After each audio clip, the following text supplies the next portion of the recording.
अस्सलाम वालेकुम। Welcome to kitchen with हरम। कैसे हैं सब? उम्मीद करती हूँ सब खैरियत से होंगे। तो व्यूअर्स, आज हमारे किचन में बहुत ही ज़बरदस्त बटर क्रीम तैयार की जा रही है। बटर क्रीम को आप जो है केक की फ्रॉस्टिंग के लिए यूज़ कर सकते हैं, कप केक फ्रॉस्टिंग के लिए यूज़ कर सकते हैं। ये बहुत ही ज़बरदस्त होती है और बहुत ही ईजी है इसको घर पे बनाना।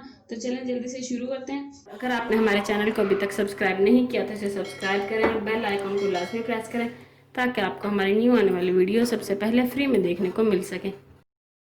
यहाँ पे हमने 1 कप बटर लिया है। ये सॉफ्ट बटर है, बहुत ज़्यादा हार्ड नहीं होना चाहिए और ना ही बहुत ज़्यादा यानी कि मेल्टेड होना चाहिए। तो इसको हम डालेंगे बाउल के अंदर और इसे हम व्हिप करना शुरू करते हैं।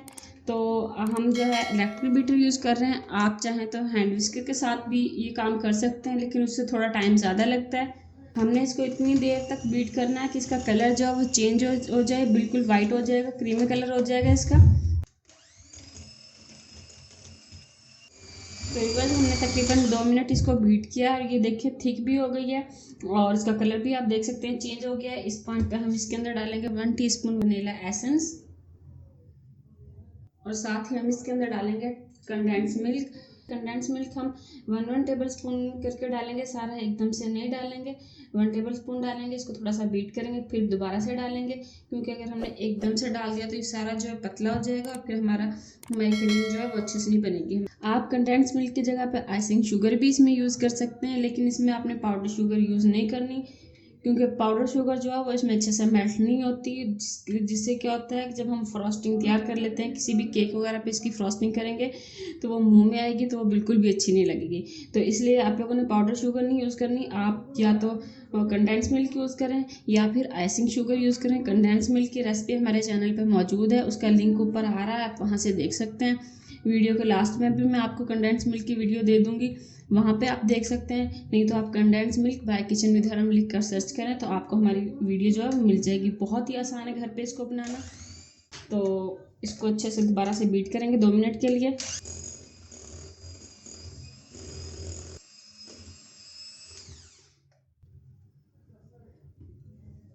फिर से हम इसके अंदर 1 टेबल स्पून डालेंगे। आप जितना यानी कि मीठा पसंद करते हैं अपने टेस्ट के अकॉर्डिंग डाल सकते हैं। हम इसके अंदर अभी 3 से 4 टेबल स्पून डाल के इसको बार बार बीट करेंगे और फिर इसको चेक करेंगे, फिर आपको दिखाते हैं।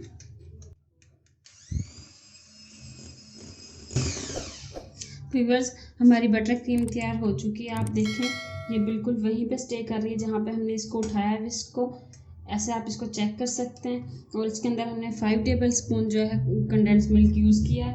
आप अपने टेस्ट के अकॉर्डिंग मीठा जो है कम ज़्यादा कर सकते हैं इसमें। आप इस क्रीम को बनाकर 1 से 2 दिन के लिए फ्रिज में रख सकते हैं, फ्रिज में स्टोर कर सकते हैं तकरीबन 2 दिन के लिए।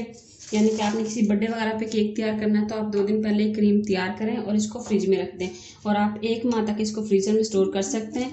लेकिन आपने इसको एयर टाइट कंटेनर में डाल के रखना है।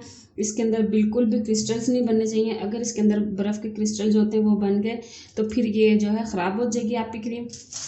तो इसलिए आपने इसको अच्छे से एयर टाइट करके फिर रखना है और जब आप इसको यूज़ करने लगें तो फ्रिज से निकाल के बाहर रख दें। इसको खुद से रूम टेम्परेचर पे आने दें। आपने इसको माइक्रोवेव वगैरह नहीं करना। जब ये खुद से जो है रूम टेम्परेचर पे आ जाए तो फिर आप इसको यूज़ कर सकते हैं।